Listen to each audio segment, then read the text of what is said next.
Seigneur soit avec vous.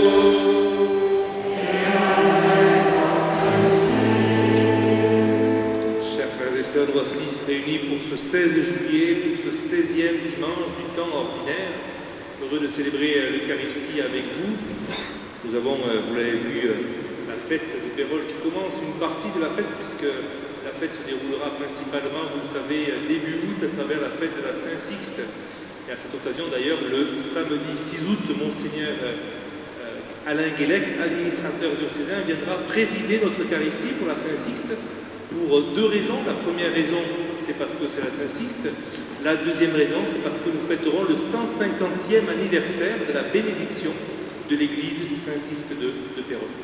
Nous aurons à cœur de prier ensemble à ce moment-là pour cet anniversaire. Alors, frères et sœurs, au début de cette célébration de l'Eucharistie, préparons-nous à célébrer le mystère de cette Eucharistie en reconnaissant que nous avons péché.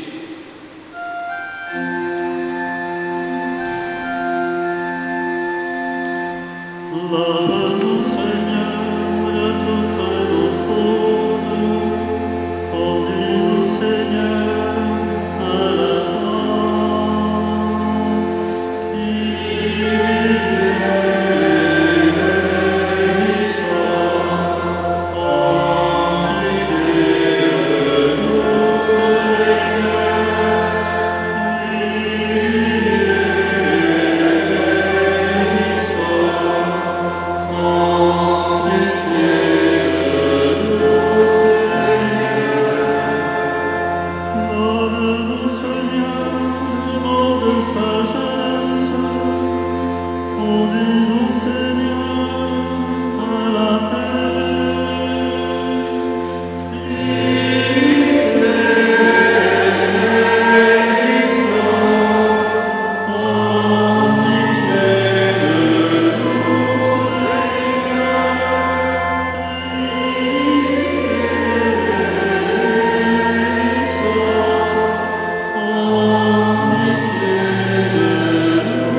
Que Dieu Tout-Puissant nous fasse miséricorde, qu'il nous pardonne nos péchés et nous conduise à la vie éternelle.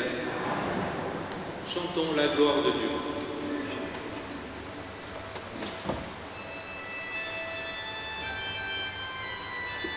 Gloire à Dieu au plus haut des cieux. et que sur la terre, aux enfants qui t'aiment. Toute louange, toute bénédiction, Nous te glorifions, nous te rendons grâce pour ton immense gloire.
Lecture du livre de la Genèse.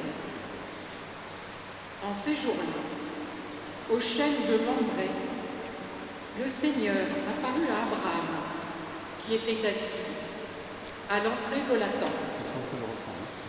C'était l'heure la plus chaude du jour. Abraham leva les yeux et il vit 3 hommes qui se tenaient debout près de lui. Dès qu'il les vit, il courut à leur rencontre depuis l'entrée de la tente et se prosterna jusqu'à terre. Il dit : « Mon Seigneur, si j'ai pu trouver grâce à tes yeux, ne passe pas sans t'arrêter près de ton serviteur. Permettez que l'on vous apporte un peu d'eau. Vous vous laverez les pieds et vous vous étendrez sous cet arbre. Je vais chercher de quoi manger et vous reprendrez des forces avant d'aller plus loin, puisque vous êtes passé près de votre serviteur. » Ils répondirent : « Fais comme tu l'as dit. » Abraham se hâta d'aller trouver Sarah dans sa tente et il dit : « Prends vite 3 grandes mesures de fleurs de farine, pétris la pâte et fais des galettes. » Puis Abraham courut au troupeau. Il prit un veau gras et tendre et le donna à un serviteur qui se hâta de le préparer. Il prit du fromage blanc, du lait, le veau que l'on avait apprêté et les déposa devant eux. Il se tenait debout près d'eux, sous l'arbre, pendant qu'ils mangeaient. Ils lui demandèrent : « Où est Sarah, ta femme ?» Il répondit : « Elle est à l'intérieur de la tente. » Le voyageur reprit : « Je reviendrai chez toi au temps fixé pour la naissance. » Et, à ce moment-là, Sarah, ta femme, aura un fils. Parole du Seigneur.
Lecture de la lettre de Saint Paul apôtre aux Colossiens. Frères, maintenant je trouve la joie dans les souffrances, mais je supporte pour vous ce qui reste à souffrir des épreuves du Christ dans ma propre chair. Je l'accomplis pour son corps qui est l'Église.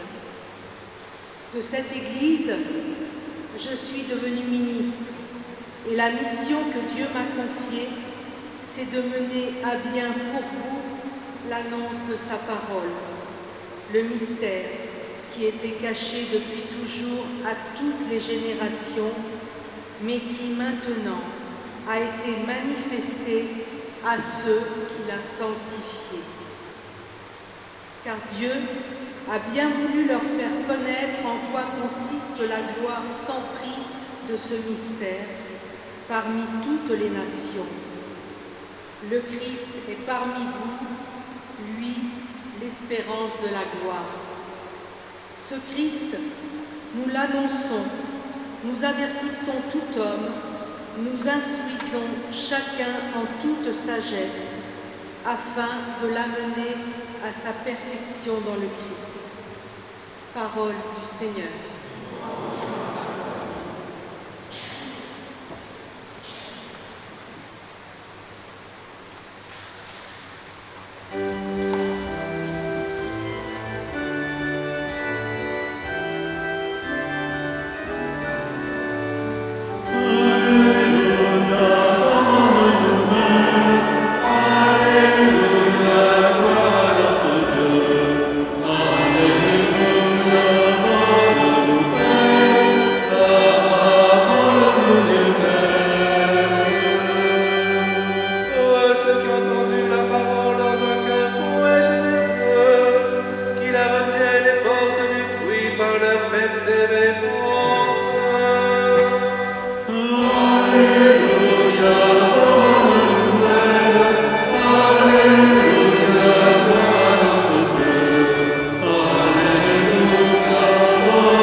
Jésus entra dans un village.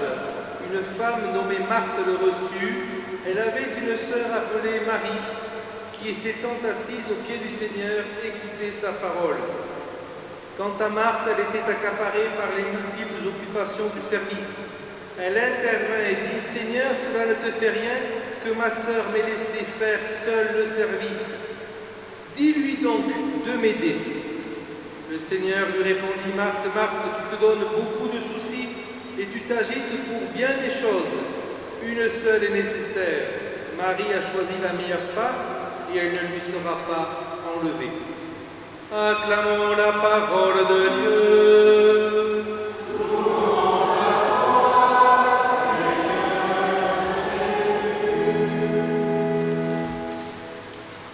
Avant de commencer cette homélie, je tenais d'abord à m'excuser pour la première chose. J'ai oublié de dire la prière d'ouverture et je suis sûr que celles et ceux qui ont le prié en église, vous avez déjà compensé. Et enfin, j'ai oublié de présenter Sonia et Clément qui sont durant quelques jours en vacances chez leurs grands-parents, ici à Pérols, et qui sont, pour faire vite pour les gens du sud de Paris.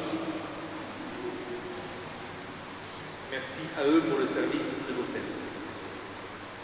Chers frères et sœurs, cet évangile de Marthe et de Marie, nous le connaissons bien, et d'ailleurs peut-être souvent, nous l'utilisons trop souvent à notre avantage à travers cette affirmation. Marthe, Marthe, tu te donnes beaucoup de soucis et tu t'agites pour bien des choses, mais une seule est nécessaire. Marie a choisi la meilleure part et elle ne lui sera pas enlevée. Nous le reprenons d'ailleurs plus facilement pour peut-être nous prévaloir du fait de ne rien faire. Alors ce n'est pas un évangile de la fainéantise, ce n'est pas l'évangile qui nous amène à ne rien faire, parce que Marie qui a choisi la meilleure part, certes, elle ne fait rien, mais elle est à l'écoute du Verbe de Dieu. Elle est à l'écoute de la parole de Dieu. Elle est à l'écoute du Christ, de l'Emmanuel, de notre Sauveur. Et nous pouvons penser plus particulièrement en ce jour à toutes celles et ceux qui ont reçu une vocation à la vie religieuse et plus particulièrement à la vie contemplative. La vie contemplative ne veut pas dire non plus qu'il ne faut rien, que les religieux et les religieuses qui sont dans cette vie contemplative ne font rien à longueur de journée. Certes, ils contemplent Dieu, certes, ils prient le Seigneur, mais ils ont pris, comme nous dit l'Évangile, la meilleure part, et cela ne leur sera pas enlevé, et en même temps, ils vivent de leur propre travail, soit celui de la ferme ou d'autre chose. Oui, lorsque Marthe et Marie sont comparés dans cet évangile, nous sommes toujours, et nous reconnaissons toujours bien volontiers, que c'est Marie, bien entendu, qui a choisi la meilleure part, et nous disons cela aussi facilement pour chacun et chacune d'entre nous. Pourtant, eh bien, nous sommes appelés, comme chaque dimanche, aujourd'hui, comme chaque samedi soir, aujourd'hui, comme chaque dimanche, de façon générale, nous sommes appelés à écouter cette parole de Dieu. Et lorsque nous écoutons la parole de Dieu, nous sommes aussi appelés à la mettre en pratique. Écouter la parole de Dieu sans la mettre en pratique, c'est comme faire beaucoup de mathématiques, de sciences, sans mettre d'application de l'autre côté. Écouter la parole de Dieu sans la mettre en pratique, c'est comme dire je suis très très bon en une chose, intellectuellement, mais finalement, humainement, je suis une véritable catastrophe. Eh bien, nous sommes appelés à écouter la parole de Dieu et à la mettre en pratique. Et nous savons que l'écoute est beaucoup plus facile, d'ailleurs, que la mise en pratique de la parole de Dieu. Et cela, nous sommes invités à le faire parce que nous sommes chrétiens et parce que depuis le jour de notre baptême, nous sommes appelés à suivre les commandements de Dieu. Tout à l'heure, au mariage, l'évangile qui avait été choisi, c'est celui, tout simplement, du commandement d'aimer le Seigneur.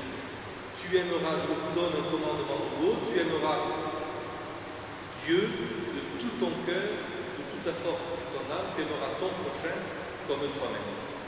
Eh bien, si nous décidons d'aimer quelqu'un de tout notre cœur, si nous décidons d'aimer le Seigneur de tout notre cœur, et que finalement il n'y a rien qui suit de l'autre côté, nous avons beau le faire avec notre cœur, si nous ne sommes pas capables de le faire en acte et en vérité, eh bien cela n'a aucun sens. Et notre vie de chrétien, elle se juge sur cela. Souvent d'ailleurs, vous l'avez peut-être remarqué, qu'on peut nous juger pour ce que nous faisons, ce que nous ne faisons pas. Parce que facilement, nous pouvons dire c'est comme cela qu'il faut faire, mais nous ne le faisons pas. Le prêtre, le diacre, l'évêque d'ailleurs, le jour de leur ordination, sont appelés, comme le dit le rituel, à vivre ce qu'ils prêchent et à prêcher ce qu'ils vivent. C'est assez clair et assez net. De mettre, j'allais dire, la parole de Dieu d'un côté et de la mettre en pratique de l'autre. Bien, chers frères et sœurs, vous aussi, vous êtes appelés à vivre de cette parole de Dieu, mais aussi à la faire vivre de tout votre cœur, avec un cœur bon, avec un cœur généreux, pour porter du fruit aux yeux de ce monde qui en a tant besoin. Peut-être se perdre dans la fête, en oubliant l'essentiel. Ce cœur de ce monde qui a l'impression que, eh bien, simplement d'être dans la joie, cela suffit. Et nous le savons, d'être dans la joie, cela ne donne pas une vie. Ce qui nous donne la vie, c'est d'être dans le bonheur. Ce bonheur que Dieu nous donne, que Dieu nous accorde, ce bonheur que Dieu veut pour chacun et chacune de ses enfants. Que nous puissions être capables, en tant que chrétiens, en tant qu'hommes, en tant que femmes, apporter la vraie joie, du vrai bonheur aux hommes et aux femmes de notre temps, par le témoignage que nous leur donnons, par l'action que nous leur portons. Amen.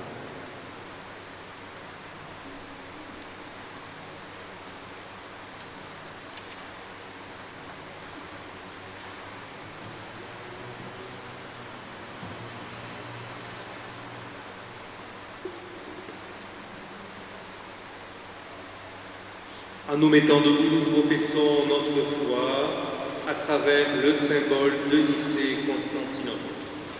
Je crois en un seul Dieu, le Père Tout-Puissant, Créateur du ciel et de la terre, de l'univers visible et invisible.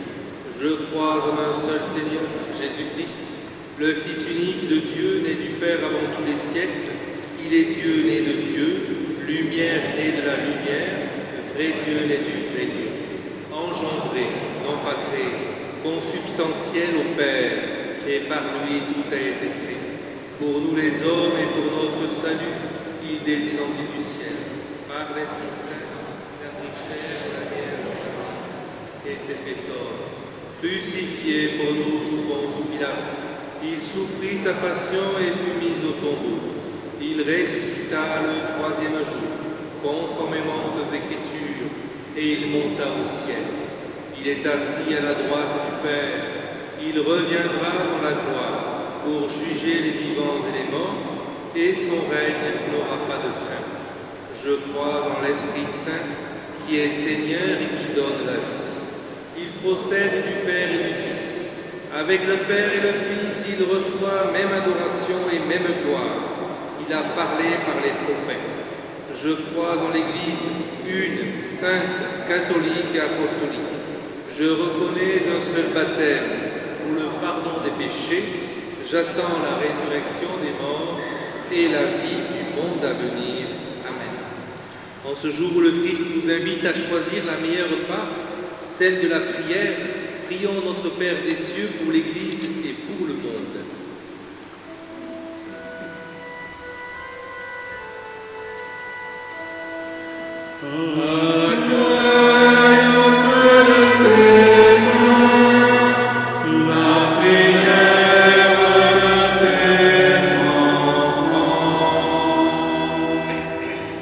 Seigneur, soutiens les pasteurs de ton Église, qui servent ton peuple avec empressement, comme Marthe, et qui prennent le temps de te contempler paisiblement, comme Marie. Nous te prions.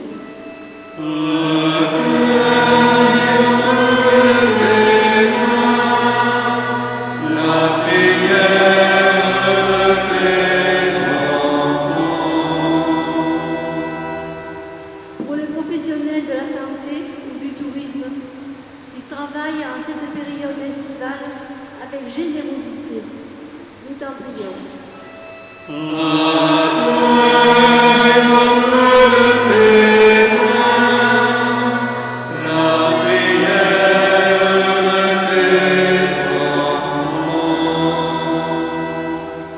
Pour ceux qui exercent le pouvoir en entreprise ou dans la société, que la parole de Dieu inspire leur action, afin qu'elle soit favorable au bien de tous.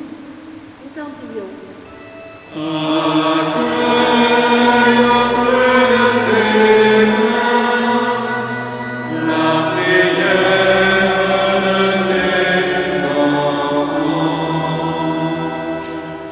Pour que dans nos paroisses, nous ayons des gestes d'accueil et d'hospitalité, comme Abraham, Marthe et Marie.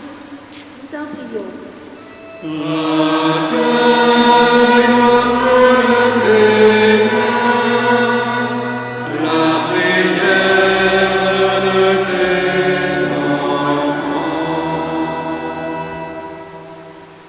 Dieu notre Père, écoute les prières que nous t'adressons en ce jour, daigne les exaucer par le Christ notre Seigneur.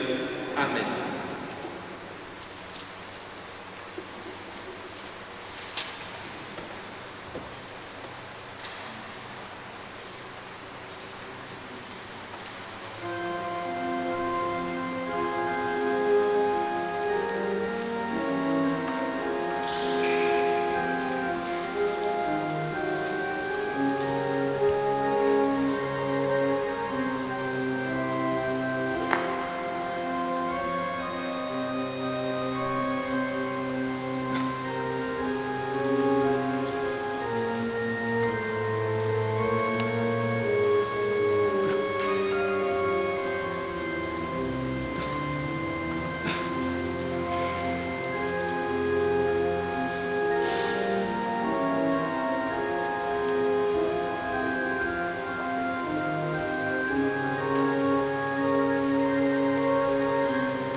Prions ensemble au moment d'offrir le sacrifice de toute l'Église.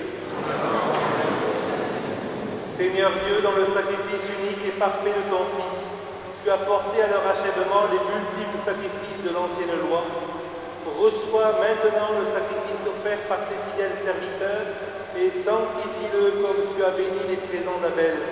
Que les dons offerts par chacun pour honorer ta gloire servent au salut de tous par le Christ notre Seigneur.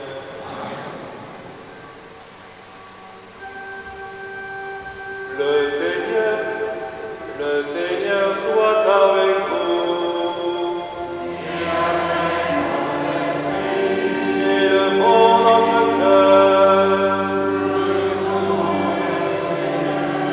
Rendons grâce au Seigneur notre Dieu.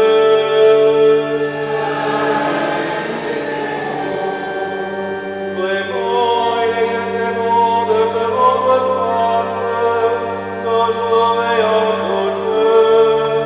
Seigneur, Père très saint, Dieu éternel et tout-puissant, par le Christ notre Seigneur, par sa naissance, il a renouvelé la condition humaine destinée à vieillir. Par sa passion, il a effacé nos fautes. Par sa résurrection d'entre les morts, il a donné accès à la vie éternelle. Et par son ascension auprès de toi, notre Père, il a ouvert les portes du ciel. C'est pourquoi, avec la multitude des anges, nous chantons l'hymne de ta gloire, et sans fin nous proclamons.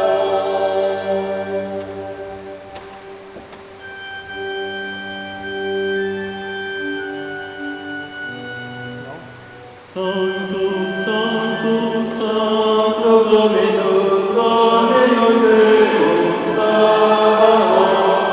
Sanctus, Sanctus, Sanctus Dominus, Dominus Deus, Sabaoth. Pleni succedi et terra, gloria tua. Hosanna in excelsis, Hosanna in excelsis, benedictus Vieri, in nomine Domini. Hosanna in excelsis, Hosanna in excelsis. Toi, Père très aimant, nous te prions et te supplions par Jésus-Christ, ton Fils, notre Seigneur, d'accepter et de bénir ces offrandes, sacrifices purs et saints, que nous te présentons avant tout pour ta sainte Église catholique. Accorde-lui la paix et protège-la, daigne la rassembler dans l'unité et la gouverner par toute la terre. Nous les présentons en union avec ton serviteur, notre pape François, notre administrateur Alain et tous ceux qui gardent fidèlement la foi catholique reçue des apôtres. Souviens-toi, Seigneur, de tes serviteurs et de tes servantes et de tous ceux qui sont ici réunis, dont tu connais la foi et l'attachement. Nous t'offrons pour eux, ou ils t'offrent pour eux-mêmes et tous les leurs, ce sacrifice de louange pour leur propre rédemption, pour le salut et la paix qu'ils espèrent, et ils te rendent cet hommage à toi, Dieu éternel, vivant et vrai. Unis dans une même communion, nous célébrons le jour où le Christ est ressuscité d'entre les morts et vénérons d'abord la mémoire de la bienheureuse Marie, toujours vierge, Mère de notre Dieu et Seigneur Jésus-Christ, Notre-Dame des étangs, et celle de Saint Joseph, son époux, des bienheureux apôtres et martyrs de Pierre et Paul, d'André, de Jacques et Thomas, de Jean, de Philippe, de Barthélemy et Matthieu, de Simon et Jude, de Lindley, Clément, de Sixte, de Corneille, de Cyprien, de Laurent, Chrysogone, Jean et Paul, comme et Damien et de tous les saints. Nous t'en supplions, accorde-nous par leur prière et leur mérite d'être toujours et partout fort de ton secours et de ta protection. Par le Christ notre Seigneur. Amen. Voici donc l'offrande serviteur et ta famille entière. Seigneur, dans ta bienveillance, accepte-la. Assure toi-même la paix de notre vie. Arrache-nous à la damnation éternelle et veuille nous admettre membres de tes élus. Par le Christ notre Seigneur. Amen. Seigneur Dieu, nous t'en prions, daigne bénir et accueillir cette offrande. Accepte-la pleinement, rends-la parfaite et digne de toi, qu'elle devienne pour nous le corps et le sang de ton Fils bien-aimé, Jésus le Christ notre Seigneur. La veille de sa passion, il prit le pain dans ses mains très saintes, et les yeux levés au ciel, vers toi, Dieu son Père Tout-Puissant, te rendant grâce, il le bénit, le rompit, et le donna à ses disciples en disant, prenez et mangez-en tous. Ceci est mon corps livré pour vous.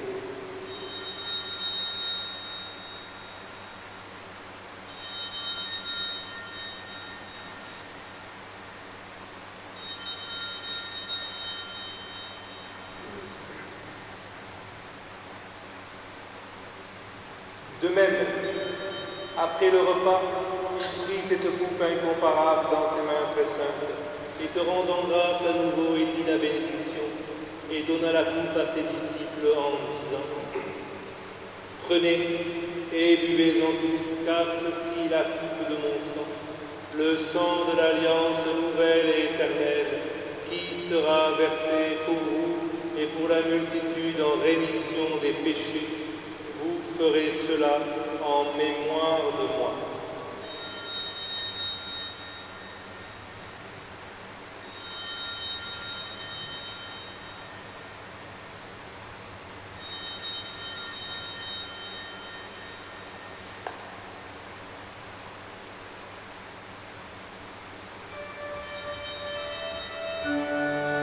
Proclamons le mystère de la foi.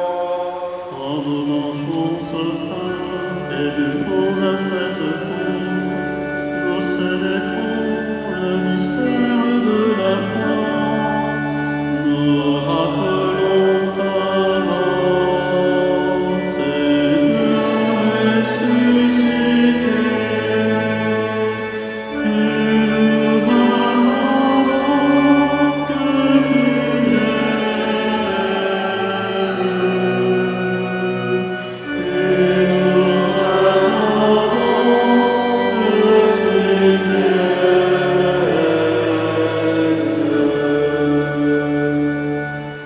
Voilà pourquoi nous, tes serviteurs et ton peuple saint avec nous, faisant mémoire de la passion bienheureuse de ton Fils Jésus le Christ notre Seigneur, de sa résurrection du séjour des morts et de sa glorieuse ascension dans le ciel, nous te présentons, Dieu de gloire et de majesté, cette offrande prélevée sur les biens que tu nous donnes, le sacrifice pur et saint, le sacrifice parfait, pain de la vie éternelle et coupe du salut. Et comme il t'a plu d'accueillir les présents de ton serviteur Abel le juste, le sacrifice d'Abraham, notre Père dans la foi, et celui que t'offrit Melchisédek, ton grand prêtre, oblation sainte et immaculée, regarde ces offrandes avec amour et dans ta bienveillance. Accepte-les. Nous t'en supplions, Dieu Tout-Puissant, qu'elles soient portées par les mains de ton Saint-Ange en présence de ta gloire sur l'autel céleste, afin qu'en recevant ici par notre communion à l'autel le corps et le sang de ton Fils, nous soyons comblés de la grâce et de toute bénédiction du ciel. Par le Christ notre Seigneur.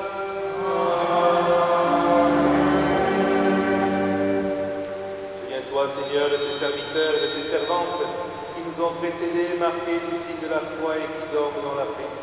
Pour eux et pour tous ceux qui reposent dans le Christ, nous implorons ta bonté. Qui demeurent dans la joie, la paix et la lumière. Par le Christ notre Seigneur.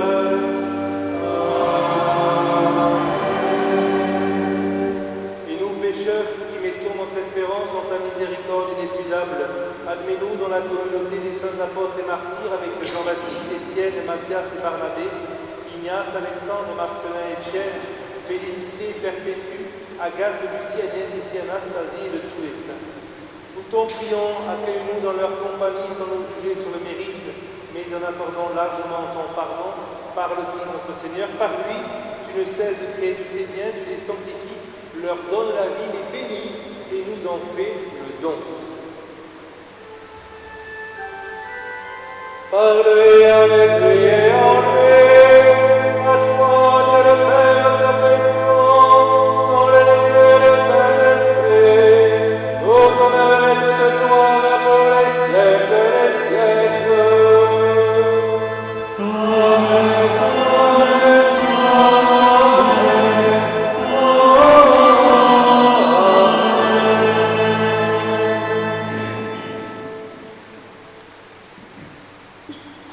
Unis par le même esprit ensemble, nous osons dire avec confiance la prière que nous avons reçue du Sauveur. Notre Père, qui es aux cieux, que ton nom soit sanctifié, que ton règne vienne, que ta volonté soit faite sur la terre comme au ciel. Donne-nous aujourd'hui notre pain quotidien. Pardonne-nous nos offenses, comme nous pardonnons à ceux qui nous ont offensés. Et ne nous laisse pas entrer en tentation, mais délivre-nous. Délivre-nous de tout mal, Seigneur, et donne la paix à notre temps. Soutenus par ta miséricorde, nous serons libérés de tout péché, à l'abri de toute épreuve, nous qui attendons que se réalise cette bienheureuse espérance, l'avènement de Jésus-Christ, notre Sauveur. Car c'est ta gloire qu'appartient le règne, la puissance et la gloire pour les siècles des siècles. Seigneur Jésus-Christ, tu as dit à tes apôtres, je vous laisse la paix, je vous donne ma paix, ne regarde pas nos péchés, mais la foi de ton Église, pour que ta volonté s'accomplisse, donne-nous toujours cette paix, et conduis-la vers l'unité parfaite, toi qui règnes pour les siècles des siècles. Que la paix du Seigneur soit toujours avec vous.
Voici l'agneau de Dieu, voici celui qui enlève les péchés du monde, heureux les invités au repas des noces de l'agneau. Seigneur, je ne suis pas digne de te recevoir, mais dis seulement une parole et je serai. Que le corps et le sang du Christ nous gardent pour la vie éternelle.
Approchons-nous de la table du Christ, qui nous livre son corps et son sang. Il se fait nourriture par le vie éternelle, nous fait boire la coupe des noces de l'amour. La sagesse de Dieu a préparé son âme, elle a dressé la table, elle guide les cieux, le vieillard, la coupe, les manches et le pain. Soyez en joie de Dieu, accourez au festin. Venez, approchons-nous de la table du Christ, qui nous livre son corps et son sang. Il se fait nourriture, pain de vie éternelle, nous fait boire la coupe des noces de l'amour. Par le pain et le vin reçus en communion, voici le sacrifice qui nous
Prions le Seigneur. Dans ta bienveillance, reste auprès de ton peuple, nous t'en prions, Seigneur. Puisque tu l'as si initié au sacrement du ciel, fais-le passer de ce qui est ancien à la vie nouvelle, par le Christ notre Seigneur.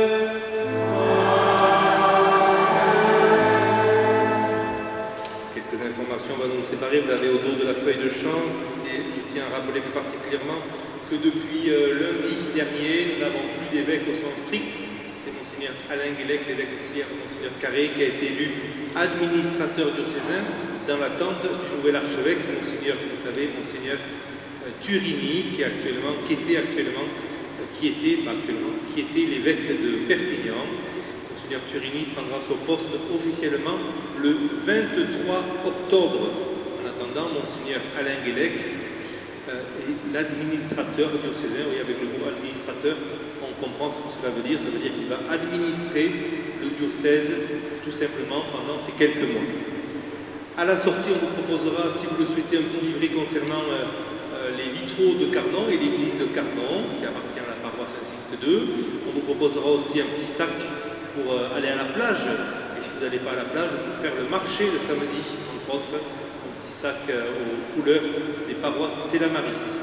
N'hésitez pas non plus à récupérer, si vous ne l'avez pas déjà fait, le magazine, le Stella Maris du mois du trimestre pour l'été, est à votre disposition. Il vous est offert par les paroisses Stella Maris.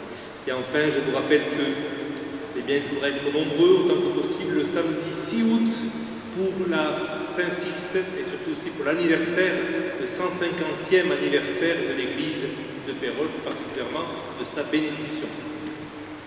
Le Seigneur soit avec vous et que Dieu Tout-Puissant vous bénisse et vous garde, le Père, le Fils et le Saint-Esprit.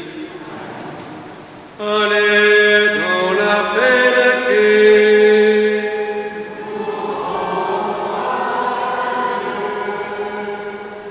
Et nous prenons le dernier chant à nous séparer, nous tournons vers Marie. Voici que l'ange Gabriel